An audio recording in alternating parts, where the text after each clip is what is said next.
আসসালামু আলাইকুম, আমি ইসমাইল হোসেন, বাসা ঠাকুরগাঁও সদরে। আমার অটোর জন্য আমি এই মুহূর্তে একটা ব্যাটারি পারচেজ করেছি, সেটা হচ্ছে 60 ভোল্ট 142 অ্যাম্পিয়ার। তো আশা করছি যে ওনাদের মানে এগ্রিমেন্ট অনুযায়ী ভালো সার্ভিস দিবে, সে প্রত্যাশা রেখে এসেছি এখানে। এখন দেখা যাক এটার সার্ভিসটা কেমন আসে। ভাই ব্যাটারিটায় কতদিন গ্যারান্টি এবং কতদিন ওয়ারেন্টি?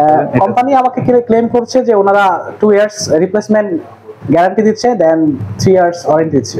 এটা কি আপনি ওই সাধারণ যে 3 চাকার ইজি বাইক আছে ওইটাতে লাগাবেন? জি জি, 3 চাকার ইজি বাইকে ব্যবহার করা হবে। 142 অ্যাম্পিয়ার যে 60 ভোল্টের ব্যাটারি, এটা কত মাইলেজ পাবেন কোম্পানি বলছে? এটা কোম্পানি ক্লেম করছে যে 135 থেকে 160 পর্যন্ত যাবে।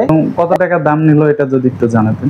এটা অ্যাকচুয়ালি 60 ভোল্ট 142 এম্পিয়ারটা ওনারা নিয়েছেন 1,60,000 টাকা। 1,60,000 টাকা। এটা কি সাথে চার্জার 20 এম্পিয়ার একটা চার্জার ছিল, ব্যাটারি পার্সেন্ট দেখার মতো একটা ডিভাইস দেওয়া ছিল সাথে। আশা করছি মানে ওনাদের যে প্যাকটা আমাকে দিয়েছেন সেটা আমি আফটার সার্ভিস ভালো পাবো, সেই প্রত্যাশা রাখছি। এখন দেখা যাক সেটা কতটুকু ফিল আপ করতে পারে। ঠিক আছে, ধন্যবাদ ভাই।